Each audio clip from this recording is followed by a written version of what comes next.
Hello, everybody. Welcome to another Tuesday morning here and another LinkedIn Live.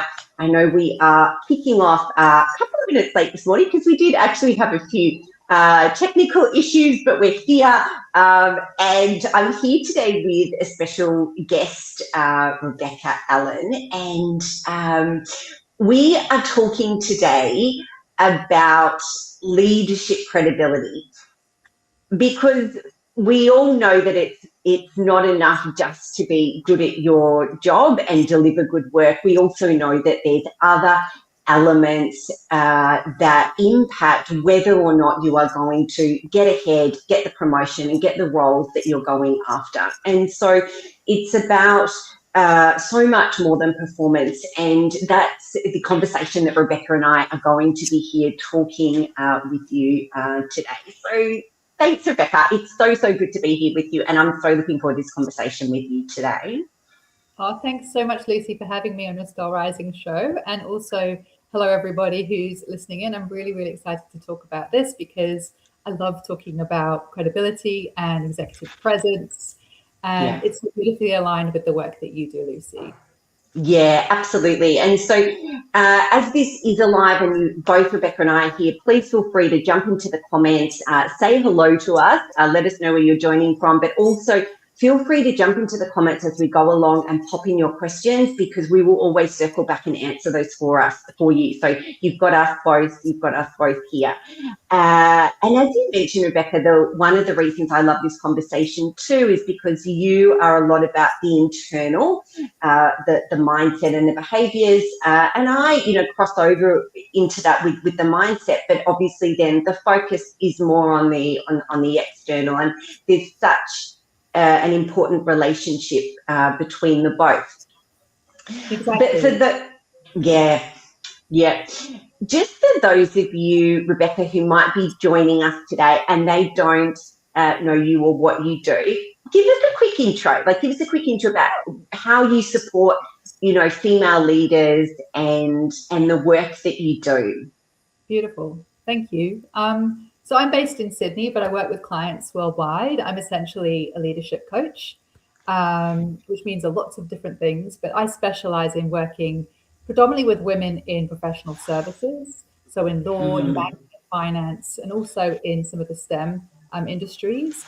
And I really work with women to help them define the leader that they want to be, how they want to show up, what does that look like? So you might have heard the term of personal branding. What is the sort of stretch brand, if you like, of who you need to be next for your next role, or simply just to have more influence at work. So we kind of work across all sorts of different facets of leadership. We look at the leadership stretch for you, defining that identity. We look also at skills like strategic thinking to help you really sort of level up and add that different value impact to the business. We look at influential communication skills, a whole range of different things, really to support the client in whatever shape or form she might need some support. Yeah, and I think one of the reasons we connected, Rebecca, and was that, we work with such similar women. So I also specialise in those women who are in that banking and financial services. And when you are wanting to go for a new role, it is about really defining what that looks like and how you need to show up. And, for you, as I mentioned, it's all those internal behaviours. And for me, it's well, how are you going to show up and present yourself that is going to help you, go along that trajectory and secure that role? And there's so much crossover and alignment in making sure that that internal and that external is speaking the same language and having the coherence. Yeah, I always think about, when I talk with clients about this, I talk about avocados. So I talk about the idea that, you've got this stone inside the avocado. And if you think about that as intention and what's internal and what's going on for you, and this is how I'm intending to show up, that external piece of the avocado, the skin, if you like, is what people actually see and what people experience of you. So for some people, there's a real congruence between that intention and perception. And for some people, there really isn't. And it takes a bit of kind of courage to ask yourself, am I actually showing up how I'm intending to? Are people experiencing me as I intend them to? And of course, as you know, that comes down to lots and lots of different things. It's about some of the strategies that you're employing in terms of the kinds of information that you're sharing in meetings and how you're describing things and how you're thinking. It's also how you're dressed and how you're styling yourself, how you're presenting yourself, so that there's that congruence, so that when people look at you, they kind of go, actually, she's promotion ready. She's somebody who's already doing the work that we need her to be doing to get the promotion. Or it might not necessarily be about promotions, because promotions isn't what everybody's after. Leadership isn't what everybody's after either. And, for some people, it is about defining how you want to show up. It is about being more influential, I think is quite common for a lot of women. They want to be able to influence decision-making. They want to be seen as somebody who deserves a seat at that decision-making table. So it doesn't necessarily mean about getting promoted or, titles or anything like that. Yeah. And I think that's important to realize that everyone's got their own version of their goals that, that they want to achieve. At the moment, Rebecca, like, you work across a couple of different sectors with females. What have you seen as being some of the changes that is happening playing out in the market at the moment with how leaders are actually being assessed and being promoted? Yes, it's a very good question. Well, look, I think last year was a bit of a year of horribleness. I think it was very hard for a lot of people. It was very challenging. And I consistently had these kinds of conversations with clients and prospects around how challenging the market was. I think the market is definitely picking up, as it often does in January anyway. Talking to recruiters, there's definitely a lot more going on. However, I think that, look, we're operating in an environment where change is just so constant. There's so much uncertainty with leadership. I think people are being asked to make decisions with less data. And, that's challenging as a leader. You're sort of having to kind of reach conclusions where you don't have everything at your fingertips. You don't have full knowledge about what's going on. And that's a hard environment to be in. But, we're in constant change, whether it's technological change or personnel change. Mergers and acquisitions are going on all over the place. And it creates uncertainty and discomfort because our degree of control lessens. And I think that's a hard thing to navigate. The other thing that I think is really interesting, you talk about leadership styles, is I think one thing that I think women, this might be an interesting thing for some people listening today, is that I do think that there's a sort of a concept around leadership bias. So in terms of what is leadership? What does leadership look like? There's 500,000 books on Amazon about leadership. A lot of those come from a male-centric version of what leadership actually is. And one of the things that I work a lot with clients on is this concept of authenticity.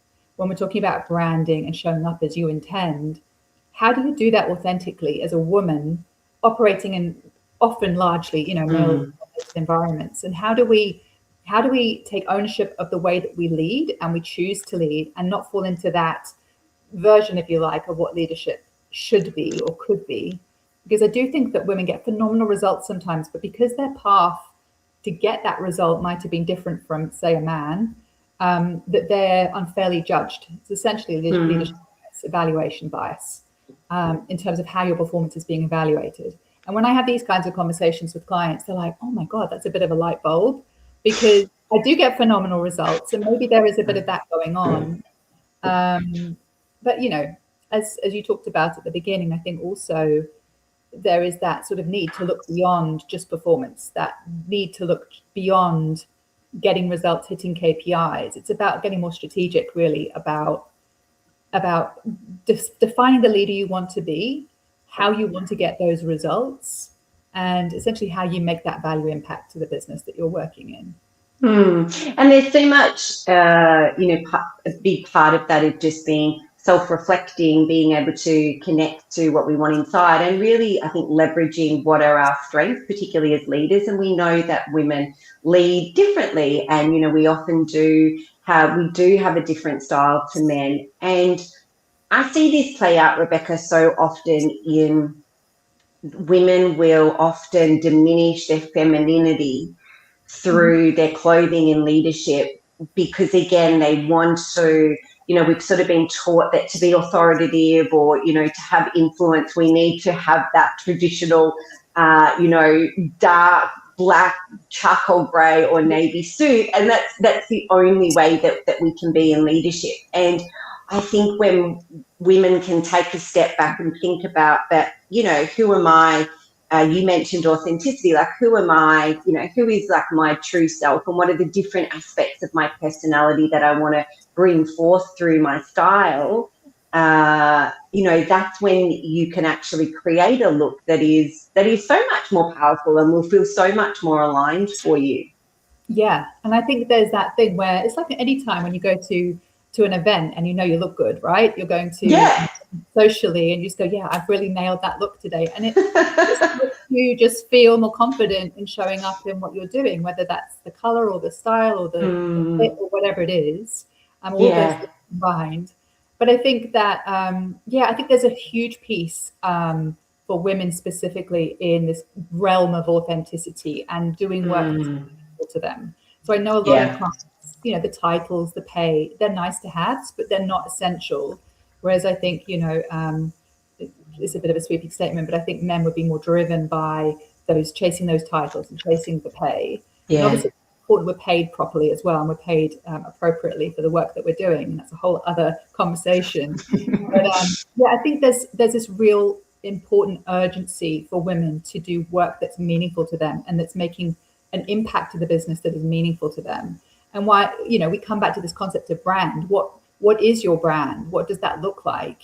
How does that interact with other people? How does that person show up? How does that person give feedback? How does that person communicate objectives to the team? How does that person engage the team? There's so many different things that you can look at, but it is about defining how you want to do it and taking ownership of that, I think. Yeah. Being confident to do that, because it does take courage, right? It does take courage, particularly in male-dominated environments. I've got clients who work in mining and engineering. They might be the only woman, on the leadership team. And that's really challenging to have the courage to do that. But I think it brings you deeper sort of satisfaction when you do. Agreed. And I love the mention around the courage and the confidence, because I think it does require both of those in equal measures. But when we can do that, as you said, the meaningful work and the doing something that we feel proud of and that we actually, do get that sense of meaning at the end of the day, has a really, really big impact on us. Yeah. And I think also the systems that you have around you are important. I think that can't be underestimated. You can't do this alone. It's too hard to do it alone. So, it is about understanding who you need in your team.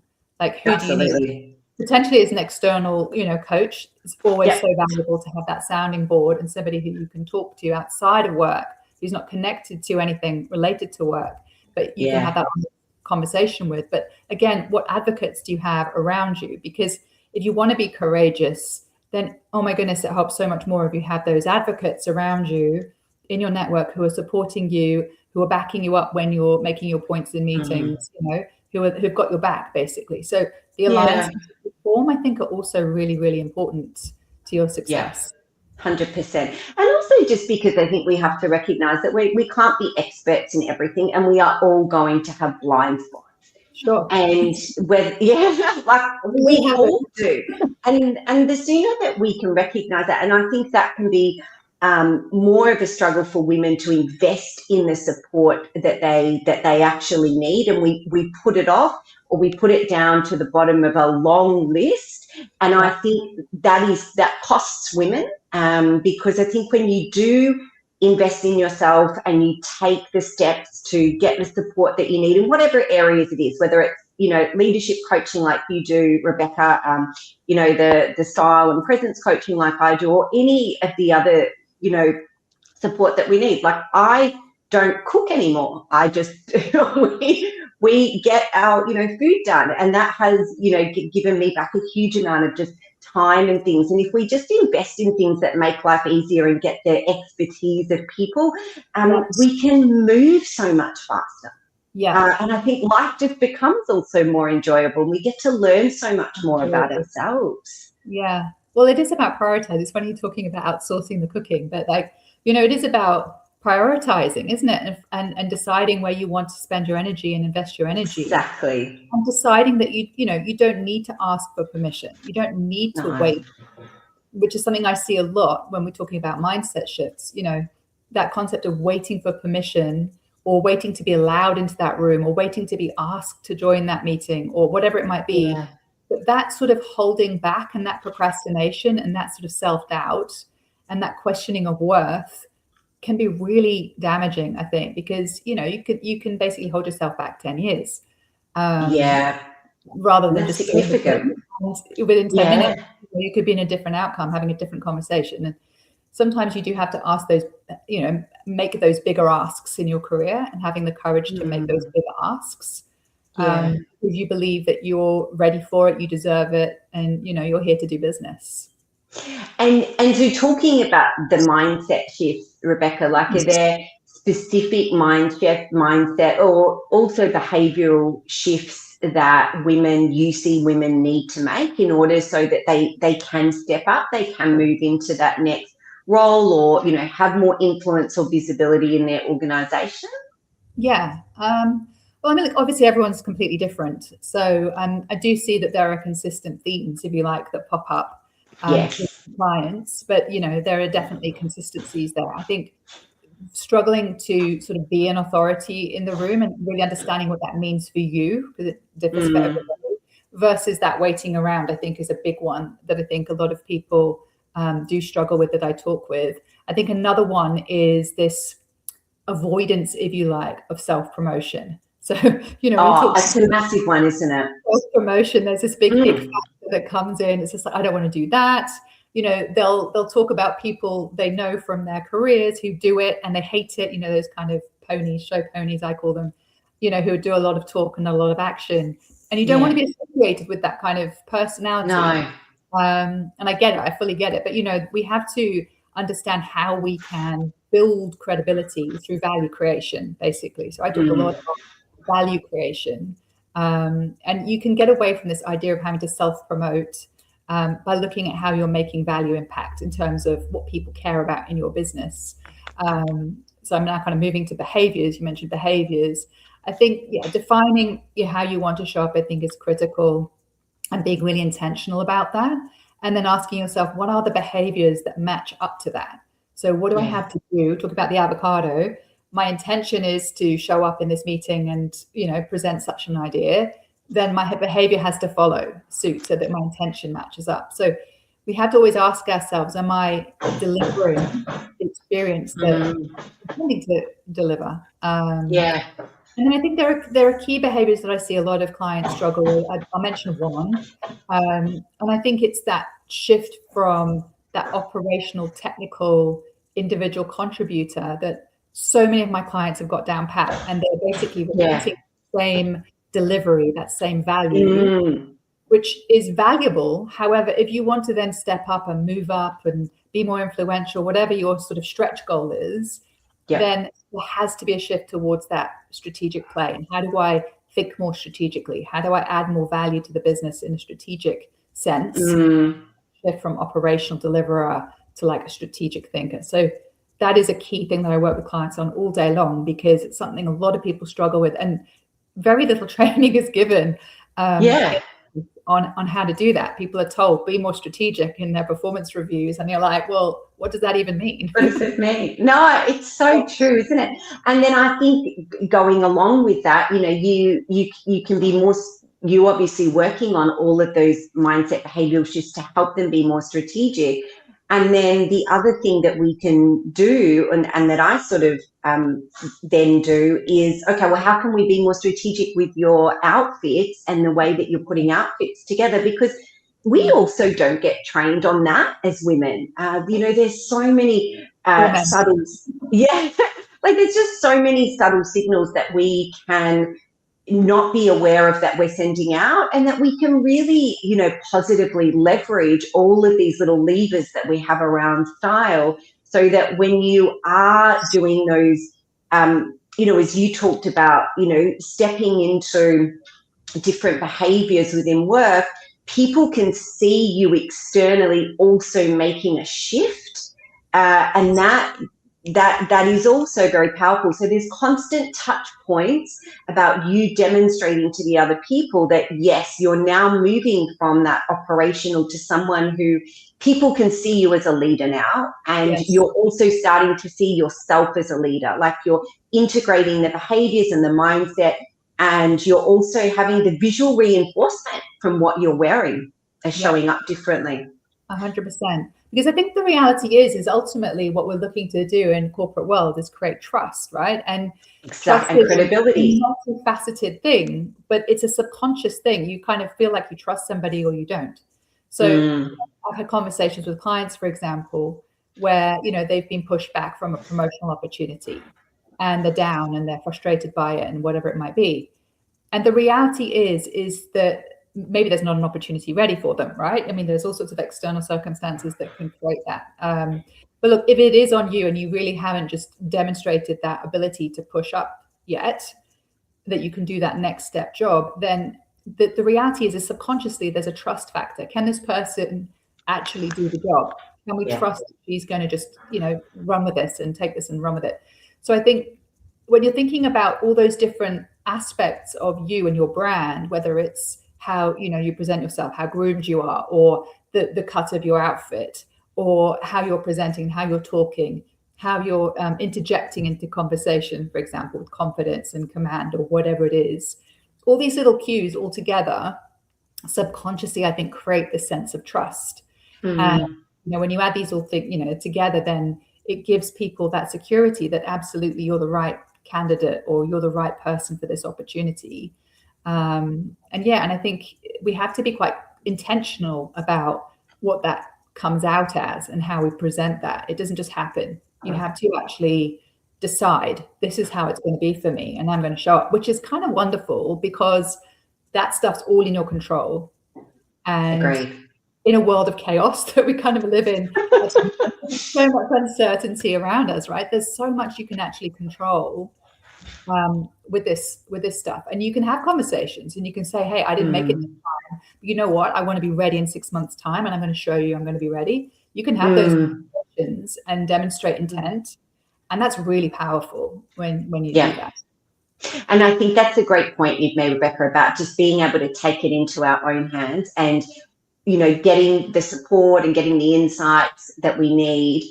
It does allow us to take back a sense of control, sometimes particularly when you might be in a big organization and you might feel that you don't have such a sense of control and that influence. But if you're strategic, you're really intentional, you're setting the goals around what you want to do and you're actually working towards them, then absolutely you can achieve that and go forward.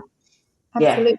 And I think there's a lot of stuckness, right? There's a lot of people feeling stuck and just not sure what that means. So I think having conversations with people like you and me can be really liberating and really eye-opening in terms of, that's actually why I'm feeling stuck. That's why I'm frustrated. So what can I actually do about that? Going back to the concept of choice. And a lot of it is in your power. Yeah, agree. That's a great, and that, like, even that is just a shift in mindset, isn't it? That it's within our power, and that we, you know, we are the ones who hold the control to change it. And sometimes that can just start with one conversation with someone, and it can totally change the trajectory. Yeah. And it can surprise you, I think, sometimes when you have these kinds of conversations. Like I have all these little client conversations in my mind, you know, and it makes me really happy when I relay these ideas because it's the impact that you're having on clients that they didn't even think, you know, it was going to happen. So I remember one lady saying to me, for example, she said, you know what, I've done this step up and I've started taking on more of this responsibility and the strategic responsibility. And my boss turned around the other day and said to me, you know what, I'm so glad you're doing this because it's freed me up to go and do more of what I want to do. And she's like, I never even thought that I would be actually impacting somebody else in a positive way. Also it from that angle. But there's so many kind of positive benefits when you step up and you decide that you're ready and you're worthy and, you know, this is mine. There's so much that can come from it. Well, it's also about, I think, inspiring the ladies behind you as well, right? You know, in my own corporate career, I was very much inspired by the women who were in front of me, and I really noticed, yeah, you know, how they behaved, how they spoke up in meetings, how they presented themselves, how they dressed. And that really influenced me. And I think it is about helping the women behind you see what's possible too, and modeling that for them. Yeah. Yeah. Finding the right people to model, I think. There's always a lot of people you don't want to model, but there's Yeah, always the some right people. to model. Yeah, absolutely. Find the right people who are aligned with your values and the way that they do things, and 100%. It's so Yeah. valuable. 100%. Yeah. And if anyone's got questions or comments that have come up from what we've covered so far on this topic, I know it's a big juicy topic. Let us know, Catherine. It's great to see you here. But yeah, let us know if what's resonating with you most out of this, or if you've got specific questions for us. I think one of the things that I also wanted to talk to you about, Rebecca, was, you know, this concept of being promotion ready. Like what, you know, obviously there is performance is a part of it, but then there is, you know, all these other, you know, signals and factors that play a really critical part also in who gets that promotion. And so if you were to think about promotion readiness, how much do you think it is about how you're perceived versus how you perform in that role? I think it's a lot about how you're perceived. So, and promotion ready is different things for different people. Like, you know, consistent feedback that I hear is you're not strategic enough to be promoted into that more sort of senior leadership role. So, and then the client's like, well, what, I don't understand what that means. What do I have to do differently? And strategic thinking is actually a really interesting niche area. And it's not just about critical thought. It's definitely about sort of expanding what you're looking at in terms of your role and what you're delivering in your function, and looking beyond that and looking at cross-functionally and looking at what the business is doing. So I think depending on your role level and where you are in the organization, I think it is about demonstrating that you can already do the role. You're already thinking about things. You might not need to necessarily know everything that you need to be doing, but you're aware of the kinds of questions you want to be asking those kinds of questions in meetings. I think meetings are like this golden opportunity, because you know, it's this opportunity where you can really have your own personal agenda. And I don't think people think about meetings like that. I think they go to meetings and think, okay, I'm going to be part of the agenda. But no. I'm always coaching my clients to think about how you're going to have your own personal agenda in this meeting. What do you get out of this meeting, and what do you want people to see of you? So you can demonstrate all sorts of skills and techniques and thinking, if you like, cognitive abilities in meetings where there are, you know, is present. And I think demonstrating that is what you need to be doing. Showing it rather than thinking about it is really important. Yeah. And I know from my own conversations, Rebecca, with a lot of clients, that there can be a hesitation to speak up in meetings.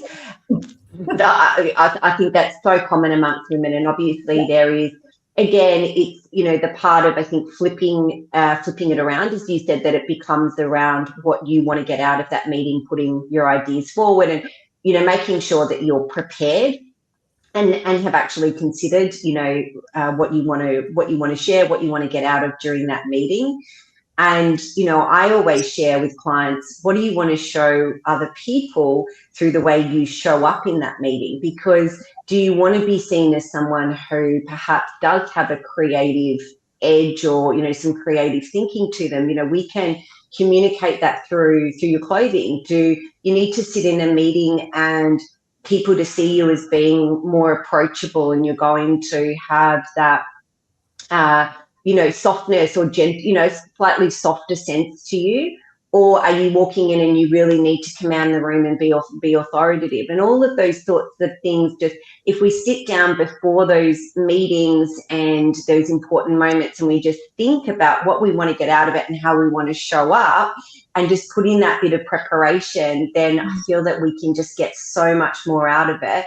And again, it's about taking it back into our own control, because sometimes I feel that we think that we can't influence as much as we actually can, but it's all within our control when we understand the different cues and the different messages.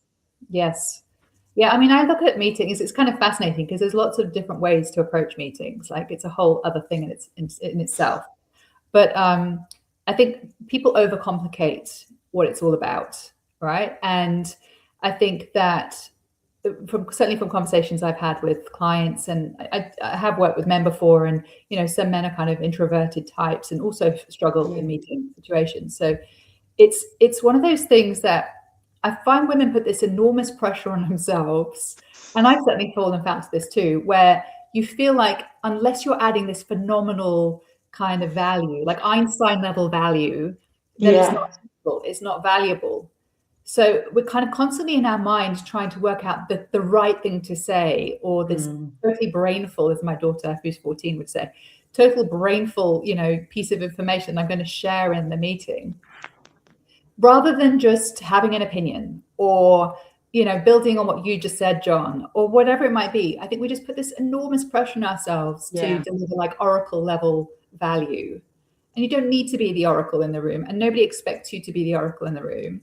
So you just need to have some like realistic expectations as to what you want to do. Like I say, what do you want to get from this meeting, and how do you want to show up in this meeting, and how you're going to give yourself your best shot at just adding some value. It's not like I say, oracle level value. It's just some value. And we overthink it, I often think, and we want to have, it's the perfectionism often that I think will come out in women, and in that case the moment often passes and then we don't add any value at all and the meeting's ended. And I've heard that so many times, oh my God, I had this great idea, and then I waited and I waited and I waited, and then Susan said it, or John said it, or whatever.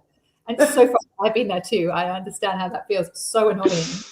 But it's just yourself that's stopping you from saying it. And of course, all these fears about people judging you, and fears about, I'm going to say something stupid. And, in some environments, you're not in a supportive environment. And so you might have that judgment thrown on you. But in most environments, people want you to do well, and people want to hear from you. You're being paid for a reason after all. To have opinions on things. Exactly. So and again, if anyone's got some questions, particularly as it relates to what we've just covered, speaking up, meetings, sharing your voice, that please let us know. From let's talk about just like one, small, concise actions, Rebecca, because I always think, change can just start with like one really small step. And so if someone was here today and they're sort of thinking about, what we've talked about is resonating, perhaps they are feeling like a little bit overlooked, perhaps they went for a promotion, and they didn't get that promotion, but they know that they're capable and they know that they're ready for more. Is there one small shift or one small action that they could do to help them go off and, start feeling or making some change immediately? Yeah, that's such a good question. I mean, there's so many things you could do. I'm just trying to think, like, if you were to be, like, the very first thing, I think, is just genuinely being honest with yourself. And it's just having that sort of self-reflection and just asking yourself, am I giving myself my best shot here? Am I just going to repeat the same year again? Because I think that's what happens a lot, right? We say, for example, you're pushed back from a promotion and you're told, dangle the carrot, we're told, apply again in a year or whatever. Then what most women will do in that situation, and you touched on this earlier, is just work harder, right? They'll just put their head down and they'll just work longer hours and they'll deliver even more exceptional results. But the truth is you don't need to work harder. You've already delivered that 100 times and you've demonstrated that track record. You don't need to prove that again and again. And that I think is a difficult shift to make, because it's a safety crutch, right? You can get great results. So if in your mind, it's like, that's the thing to do because that's going to make me feel good. And but I think you've got to be honest and just ask yourself, am I getting the outcomes that I really want here? Am I getting the opportunities that I really want here? Do I have the support that I really need to succeed? And just ask yourself the hard questions that you've probably been avoiding for a while, and it takes courage to do that, because it's much safer and easier just to continue just doing what you've been doing. But the question is it going to get you a different result? And I think that it's not working harder, that most of the women I work with, they're all super smart. They're well qualified. You know, they present well. They're great high performers, right? Yeah. But I think the thing that's often missing there is that critical questioning around, okay, what's my strategy? I need to do something differently here. I don't know what it is. And that's why I can be very valuable to clients, because you kind of have that sounding board, essentially. Correct. Just to be really honest and vulnerable, and you just sort of say to yourself, this isn't working and I deserve more than this. Yeah. So I think they're the kind of questions that I would ask. Yeah. There's such great questions, Rebecca, and you know, something that I do with clients in a very similar vein is a style audit. I get them to do a style audit when we start, and actually being honest about looking back at a couple of photos of outfits that you're wearing to the office, and if you were to look at those, how do you feel you're showing up and presenting, and does it feel aligned with where you're wanting to get to? Because and we can have blind spots in that as well, where sometimes, you know, we need someone to come in and say, okay, but hang on, you know, this is actually what this is communicating. Because at this level, and this is the level that really both of us work in, Rebecca, it is about being strategically positioning yourself for the next level. And as you touched on, you can do all the hard work and put in all the long hours and the effort, but if you're still not getting ahead, then there's something missing there that needs to be worked on. And, you know, having that self-reflection and time for some questions, and then actually acting on that, like actually moving forward and and getting support in the areas that you need it. Yeah. And I think, you know, the thing that's also interesting is that I think those shifts and the change and the transformation that I see, and I'm sure it's exactly the same for you, Lucy, these things don't take months and months and months. You know, we're talking weeks. You know, once you get started on a new course of action, you know, I've had clients get promoted twice in a few months. You know, they've in an internal role and they're like, actually, you know what? No, I'm better fit for that role. And they push themselves. I've seen this happen more than once. I've seen clients pitch for new roles internally that don't even exist. And they pitch themselves to lead a project that doesn't even exist, and then they get it. So they get a pay rise, they get a new promotion. It's unbelievable what genuinely can happen when you commit to a new course of action and deciding that you're ready for this, because you have to be ready, obviously, and that you deserve it and that this can be yours. And it's okay, isn't it, for us to, as women, you know, we need to recognize that we're worth it, we deserve it, and to stop putting ourselves last, and to put our needs and what we want first. Absolutely. Easy, right? Because women's lives are busy. I mean, women's lives are quick. And you have multiple pulls on your time and your energy and your resources. And you're always the last person that you think about. But really, I mean, you should be the first person you think about. And it's not even like huge volumes of time to invest in yourself to do these things. Once you've got the strategies in place and you've got like the frameworks to work with, it's kind of easy, right? You sort of follow the system, you follow the process, and you do need the support and you do need the feedback to keep you on track and to keep you accountable. But it's not actually that difficult. And it's also skills that you have for life. I think that's one of the best things when we do, you know, these aren't just things that, you know, are going to potentially take you to the next level, but, you know, we've learned, developed new skills and capabilities that are going to really stay with you, you know, for life.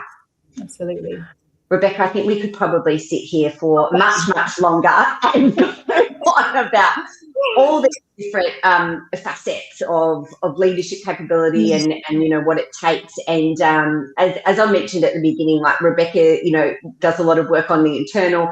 I touch on that, but my work is mainly with the external. And we have found that when we work on both of those together, that is when we get the absolute most powerful results.